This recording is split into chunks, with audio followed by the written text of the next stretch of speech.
Hello students, how are you.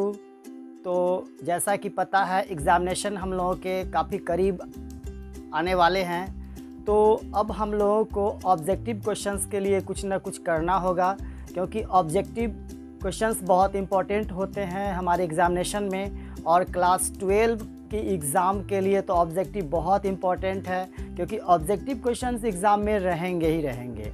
और अब तो इतने सारे ऑब्जेक्टिव होते हैं कि अगर आप ऑब्जेक्टिव क्वेश्चंस को सही से बना लेते हैं तो काफ़ी अच्छे मार्क्स आप एग्ज़ाम में ला सकते हैं। इसलिए हमारी फर्स्ट प्रायोरिटी होनी चाहिए कि हम लोग ऑब्जेक्टिव क्वेश्चंस पे विशेष ध्यान दें और इसकी तैयारी अच्छे से करें। अगर ऑब्जेक्टिव क्वेश्चन की तैयारी हम लोग ढंग से कर लेंगे तो बेहतर मार्क्स हम लोग ला सकते हैं और आने वाले फ्यूचर में हमारे कैरियर के लिए भी बेहतर हो सकता है।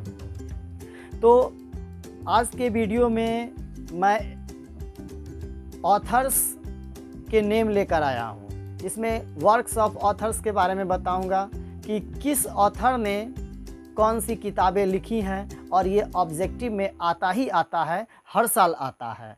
तो ये वीडियो की मैं सीरीज़ स्टार्ट कर रहा हूँ, जिसमें हर रोज़ एक ऑथर के बारे में बताऊंगा और उनकी रचनाओं के बारे में।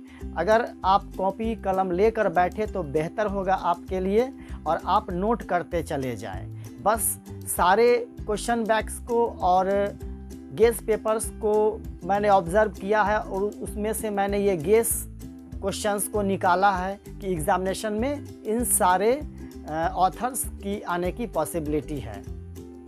तो चलिए मैं आपको शुरू करता हूं और बता दूं कि आज हम बात करने वाले हैं जीबी शॉ के बारे में। ओके, जीबी शॉ के बारे में बात करेंगे और जीबी शॉ की प्रमुख रचनाएं कौन कौन सी हैं, और क्वेश्चन बैंक के आधार पे ही मैंने कलेक्ट की है ये इन्फॉर्मेशन। और आपके एग्ज़ामिनेशन में क्लास 12 के ऑब्जेक्टिव एग्ज़ामिनेशन में आपके लिए ये काम आ सकता है। तो आप कॉपी कलम ले लें, और ज़्यादा नहीं है, बस 6-7 मैं वर्क्स बताऊंगा, बुक का नाम बताऊंगा, आप उसे नोट कर लें। शायद आपके एग्ज़ामिनेशन के लिए ये बहुत बेहतर साबित हो सकता है। तो सबसे पहले मैं जीबी शॉ के बारे में ही आज की वीडियो में बात करूंगा। कल फिर दूसरे ऑथर के बारे में, परसों फिर नेक्स्ट ऑथर के बारे में, रोज़ एक ऑथर के बारे में बताऊंगा। तो आज मैं जीबी शॉ के बारे में बात कर रहा हूं। और जीबी शॉ की पहली रचना है, मतलब उनकी रचनाओं में से एक रचना आज मैं बता रहा हूँ, आर्म एंड द मैन। उनकी रचनाएं हैं आर्म एंड द मैन, आपको याद रखना है। जीबी शॉ की रचनाएं आर्म एंड द मैन। दूसरी रचना के बारे में बताऊं अगर, तो पिग्मेलियन।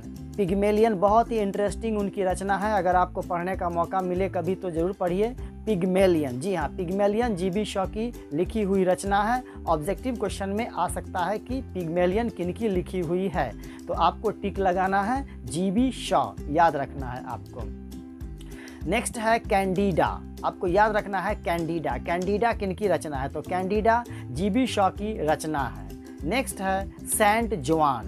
सेंट जोआन, तो सेंट जोआन भी जीबी शॉ की रचना है। मतलब आज की इस छोटे से वीडियो में मैं सिर्फ और सिर्फ जीबी शॉ की ही रचनाओं की बात कर रहा हूँ। तो सेंट जोआन, मैंने क्या बताया, सेंट जोआन।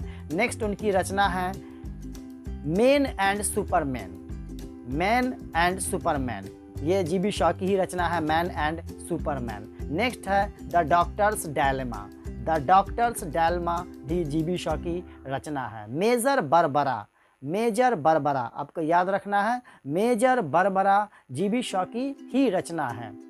नेक्स्ट है Mrs Warrens profession. Mrs Warrens profession, ये मैंने 8 रचनाओं के बारे में आज बताया है जो जीबी शॉ की लिखी हुई है। और ये जीबी शॉ की 8 रचनाएं आपके ऑब्जेक्टिव में काम आ सकता है। तो इस 8 रचनाओं को आप ध्यान से देखिए और प्रैक्टिस कर लीजिए। रोज़ की एक वीडियो में मैं एक ऑथर के बारे में बताऊंगा और उनकी कौन सी रचना है ये मैं आपको बताऊंगा। डेली आप नोट कर ले कॉपी में, और एक नज़र सुबह में एक बार आप डाल ले। अगर आपको याद रह सकता है तो ये बहुत इंपॉर्टेंट है, क्योंकि ऑब्जेक्टिव में मैचिंग क्वेश्चंस आता है। तो मैचिंग क्वेश्चंस में आप बना सकते हैं कौन सी रचनाएं किनकी लिखी हुई है। और ऑब्जेक्टिव क्वेश्चन तो आप क्वेश्चन बैंक को देखें तो आपको पता चलेगा कि ये सारे क्वेश्चंस पूछे जा चुके हैं और बार बार रिपीट हो रहा है कुछ ही वर्ड्स, कुछ ही क्वेश्चंस।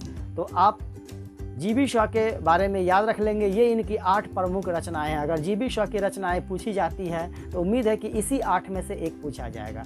तो फिर हम आपसे मिलते हैं कल दूसरे ऑथर्स के बारे में। Okay, thank you very much, wish you all the best. Examination नज़दीक आ गया है तो अपना समय बर्बाद मत करें और एग्जामिनेशन की तैयारी करती रहें।